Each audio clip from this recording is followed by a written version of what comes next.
All right, good afternoon, everyone. It's CJ, and we are live. Welcome to another edition of Rogue News Interviews, and I'm very excited to have a returning guest. Everyone knows the terrific writing that he does. It's Charles Hugh Smith. His website is of2minds.com.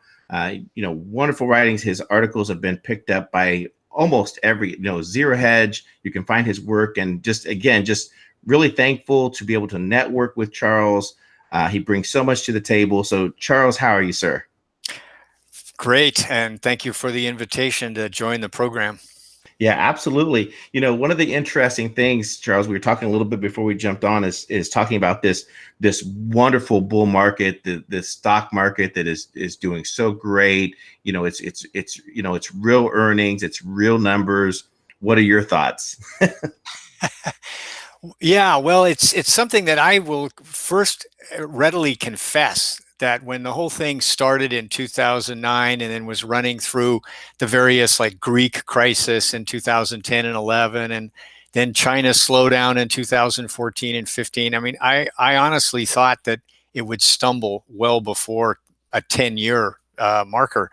But the central banks have just managed it extremely effectively by just flooding the market with extra money whenever the stock market has started to stumble. And so you got to hand it to them. They've managed it really well by playing a sort of tag team, right? So the Fed took the heavy lifting in the first couple of years, and then the European Central Bank took on the heavy lifting. Then Japan kicks in, and then the Chinese Central Bank. So between those four, I think they've basically created out of thin air about over $20 trillion, most of which has poured into assets.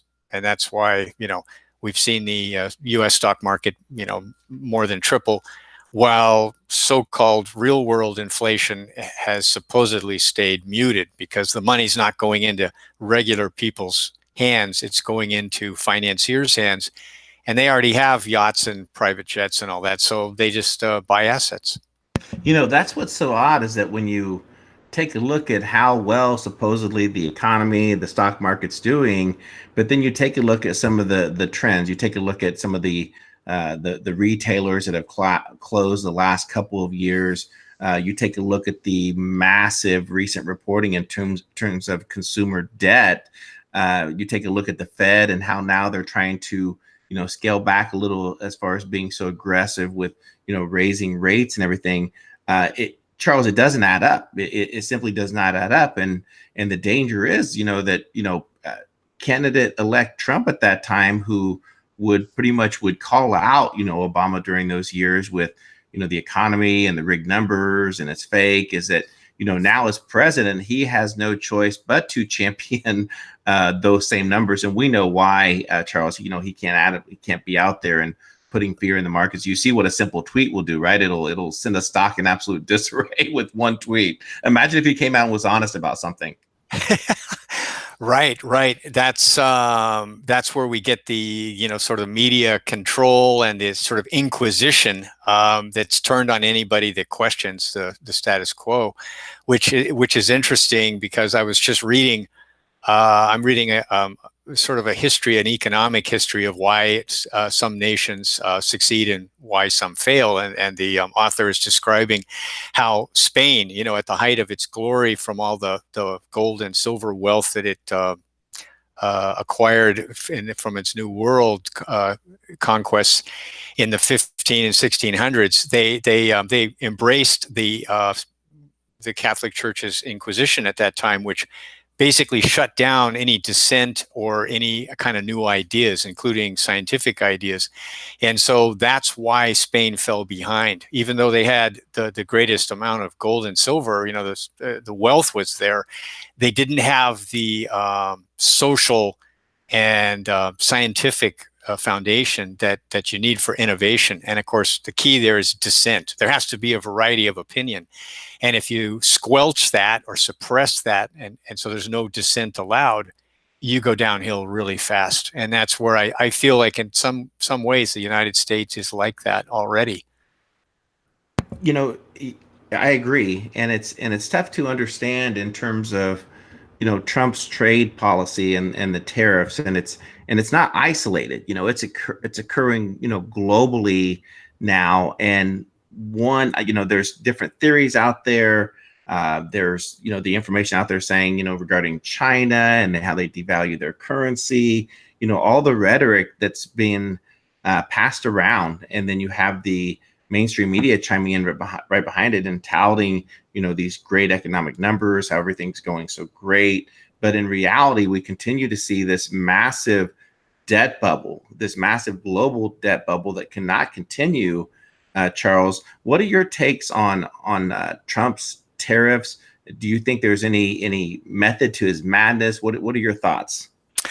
Well, it's a great question, and I don't claim to have any, specific solution. But I think what we can do is start with going back to the original theory of why so-called free trade was a win-win situation, and it was by the economist Ricardo, who talked about comparative advantage. In other words, at that time when he was writing, then Portugal made a lot of port and Madeira, alcohol, and then Britain had a lot of power looms and had a big industrial base in cotton and so on. And so his idea was, well, we just trade our cotton goods for Madeira, and it's a win-win situation. We each do what we do best. But that kind of theory doesn't really apply to the United States and China. And in fact, it doesn't apply to the whole Eastern export model, which was started by Japan in the late 40s and early 50s, which was the government forges a policy that's extremely focused on optimizing exports, and they will sacrifice the rest of the economy to do that. And that's why Japan's domestic economy is still crippled, if you will. It's really inefficient, and Right. And all of that.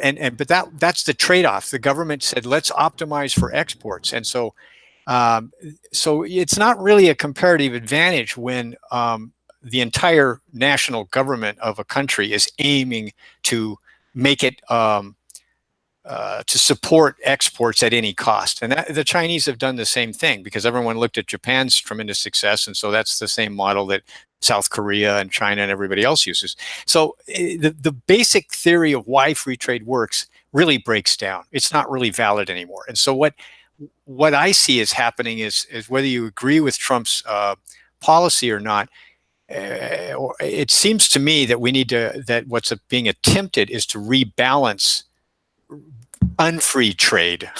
Mm-hmm. Because basically the United States has had a policy of, oh yeah, if something's cheaper, then go ahead, we'll import it. Right. And it's like the only thing that matters is price. But what's happened is the U.S. has lost the whole supply chain, and so now that it's lost the whole supply chain, then people are whining and saying, oh my God, it's going to cost us more money if we can't access all these parts that are made in China.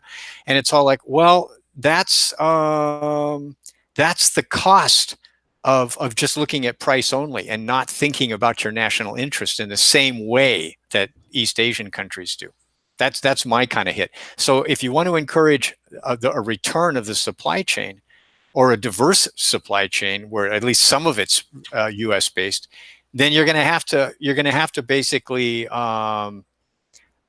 create some pain. Mm-hmm. It's going to cost. Right. Sure. Yeah. Sure. And yeah. So then what you're saying is, okay, how much is it going to cost? 200 billion, whatever the cost is. Then the trade-off is you're relocalizing some industry and supply chains that will increase the value of your national economy going forward. So in my mind, you could argue that it's pain right now, but the payoff is over the next decade or two. Well, and I think we will see that inflation point hit. There's so much concealed with the inflation numbers. They want to tout that it's really not there, but if you asked your middle income, your family, the struggles, and taking a look at the rising consumer debt that's occurring, and then the pricing index as well. I know that Trump's probably his tax cuts probably did help a little bit in terms of keeping the bubble going, but the majority of corporations, unfortunately, utilizing those funds to do innovations, new solutions, new factories. For the most part, they did that. They used those funds for stock buybacks, inflating their stock prices to keep the money funneling in. And we know that the income and wealth disparity in the United States over the past 8 to 12 years, Charles, has just been tremendously. I mean, it was bad during Obama, but I think in part, under Trump with these, let's face it, these tax cuts, they're what, 10 years out, and they're the only ones that stay are for the corporations. Is that correct? Yeah, or the super wealthy, I Yeah, guess. yeah, One yeah. one or the other or both. Yeah, no, it's you're absolutely right, and let's drill down into that a little bit. And so the theory behind tax cuts, right? The ones that politicians always say, and they always drag out a few economists to support the idea, is that if if taxes are cut and interest rates are really low, then people are going to borrow money and they're going to invest more. They're going to take their tax savings and as you sort of suggested, invested in innovation and all this wonderful productivity. But that's not what's really happening in the real world. What's happening is the super wealthy borrow a ton of money at very low rates through corporate bond issues and so on, and then they take their tax savings and, as you say, buy back their stocks to enrich of basically the top tier of the holders, the Mhm. management and a few hedge funders and so on. So it's not going into the productive economy at all, which is why the stock market's been going higher and higher for 10 years. Is all that money is pouring in basically as a form of speculation. And I just read recently, and just in case people are listening and going, wait a minute, what about the growth of profits? Well, we have to look at that too, because it turns out that the stock market has gone up something like 300%. But in terms of revenues, it's gone up about 30%. So what you're talking Right. about is supposedly profits have soared tenfold above revenues. And then you look into those profits, and then you discover that a lot of it is, as you say, based on buybacks, right? That you reduce the number of shares and your stagnant income is now divided amongst fewer shares. Oh, look at the earnings per share went up. And there's a lot of other gimmicks, off balance sheet debt, and just tons of gimmicks to increase the uh, the top line of Right. your profit. So yeah, GE was a perfect example of that, right? GE, like how they yeah, fix. I mean, GE fixed their books along. Are they even on like the Nasdaq or anything now? I don't even know where GE is. yeah. They got kicked off the Dow. Yeah. Now that's right. Yeah, because they're just their performance. Well, let's hope, I think I don't know what part or what portion the total dollar amount that Silicon Valley, these tech stocks, contribute, but let's hope that not all the CEOs of those tech companies do the same thing that Elon Musk is doing right now. Gosh, yeah. Well, I think they've already done it to some degree. I wanted to ask you an opinion. One of the things that some people say, and I think there could be some validity to it, of why the U.S. market keeps going up is global money is coming and trying to buy assets that are denominated in dollars, right? Because the dollar is rising and the emerging market currencies are getting killed. And so it obviously makes perfect sense. Sell your reals and make pesos and the currencies that are losing value, and then just buy a U.S. bond or a U.S. stock, because it's even if it doesn't go any higher as a stock or bond, it's going higher just because the dollar is appreciating. Do you think there's anything to that? I think there's some validity to that. Yeah, absolutely. In terms of the amount, obviously, it would be pretty much just a guess.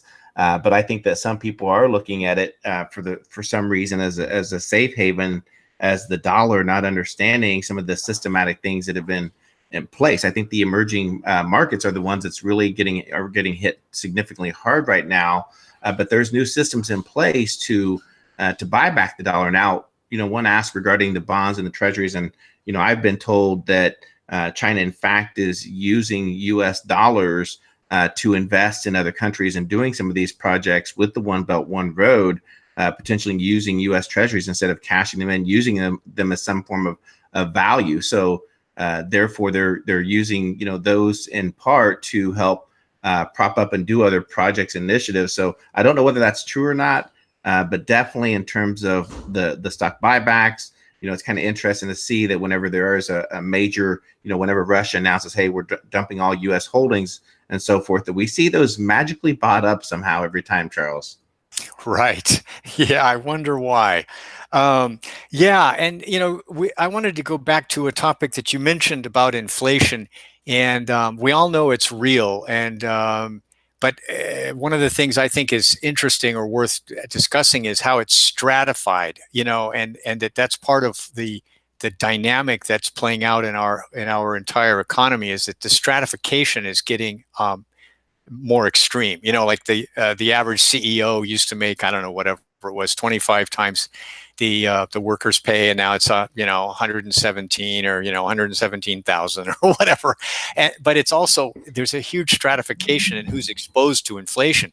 So like if you're a student and you're the parent and your child is having to borrow a ton of money to go to college, you're exposed to extreme inflation because what used to cost 20,000 now costs 120,000 in like a decade. And so that's why student loan debt is now approaching 1.5 trillion dollars. That's a lot of money that's being and it's all inflation because the education's no better than it was 10 years ago, and it's arguably worse, and yet the cost is double or triple.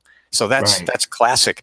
And then if you're exposed to healthcare, like if you're self-employed, like you and I are, then we pay full freight. We don't get any Mm. subsidy from the government or from an employer. And so we're paying like 1,500, 2,000, 2,500, and we're seeing it go up by hundreds of dollars a month. Every other year or so. So if you're exposed to inflation on the big ticket items, you're being crushed. But if you work for the government or you work for a big global corporation and they cover all of your health care, and then you're not exposed to it. So we have this us and them kind of culture now, where it just depends on where you are in that stratification. Absolutely. And you've written some great articles as well, just tying into the fact that, how often does government play a huge role in determining what companies do succeed and which ones don't.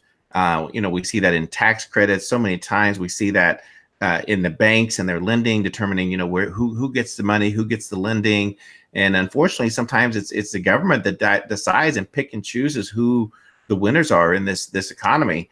And healthcare is another great example of that. With the rising, not that again, it's a huge subject. We probably spend a whole show discussing the healthcare in the United States. But overall, we're seeing, again, just the huge inflation that's occurred there. And in the student loans, the government backing the college education system. So therefore, the universities are just at will, just jack up the prices. I mean, I have a nephew that's going to school, and he was telling me what the price is of a college credit hour, and I couldn't believe it compared to when I went to school. It's like, what's so different now? why besides their fancy buildings and their deans making these these $1 million salaries, what's different, Charles?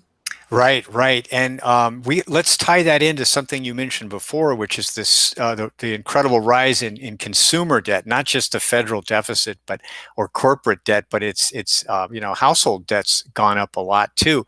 And so why are people having to borrow so much? And the obvious answer is their income isn't enough to allow them to pay for everything out of cash, right? But the other thing is when institutions and cartels like the healthcare system and the higher education system, when they can be paid, when they can be funded with debt, it's just really easy for them. They have no competitive pressure to actually reduce prices Hmm. and Great, innovate. great point. Yeah, Yeah. absolutely. And so Great point. I think that's the sickness, if you will, the illness that the United States economy is everybody's decided, hey, it's just really easy if we just go borrow another $1 trillion. And that's why we have a federal deficit that in so-called great times, it's already exceeding $1 trillion. Well, what happens when we get a recession? Then it'll be 2 trillion. And you're borrowing 10% of the whole GDP. That's Right. insane. If anybody thinks that's sustainable, they're out of their minds. And so, anyways, that's been our solution, is just lower interest rates and then just borrow, borrow, borrow. But as we all know, interest accumulates to debt. Even if it's very modest, eventually that'll start piling up, and it'll take money away from money that could have been invested or spent wisely is now just will just be going to pay interest. Yep, absolutely. And again, I don't want to turn this into a beat up Trump. I think he does obviously care for America. I think he's trying to figure out ways of bringing this sinking ship in. It's going to be very difficult to do. And you have a recent article up on your blog, and it's talking about the telltale signs of imperial decline. Charles, why don't you walk us through that, please? Well, that's thank you very much. It's one of my favorite topics. I've written about this kind of dynamic because historians have studied this stuff, and there's a lot of we have very little records on empires such as the Incas, because the Spanish destroyed a lot of their record keeping, and people lost the ability. It was all knotted strings and stuff, and so we don't have a lot of history on some empires, but we do have a lot of records about the Roman Empire and the Byzantine Empire and so on. So we're able, there's still more research to be done archaeologically and so on. And so we're still discovering facts, if you will, about the decline of Rome. And we have a lot of writings from the people that were living through that decline. And so it turns out that it's not just economic. I mean, if you destroy your currency or start shaving your coins or, that kind of stuff, there's going to be an economic impact that undermines your economy. But it's also social. In other words, there's these social dynamics. And this guy, Sir John Glubb, he's a great name. But and he wrote it is. He served overseas. He was a British citizen, and I think he wrote this in the mid 1950s or something. But it was based on his experience as a civil servant and as a historian. And he pointed out that when people start caring more about money than anything else, then things start going downhill. When everybody's selfish and self-absorbed, and when there's no willingness to sacrifice for the common good anymore, and when elites just become like parasitic, these are all signs of a decay of the social cohesion or the social contract. And so when everybody's just trying to maximize their own gain at the expense of other people, then the society is rotting from within. And I think we definitely see that now. And it tends to be that it starts at the top, right? And everybody sees the elites at the top just siphoning off as much wealth as they can. And then everyone goes, well, that's what it's going to be. So I better try to grab as much as I can. And so there's no social contract breaks down, social cohesion's lost. And the society becomes a lot less resilient. So when there's crises, then it's basically kicked off the cliff. There's no resiliency left in the social structure. Yeah, right. No, and that's very unfortunate. And we're again, watching a little bit of that unfold as we're currently monitoring things. And for me right now, and something that I always try to encourage our listeners, our readers, is to pay more attention to what's happening with their financial portfolio, what's happening with their family and in their communities.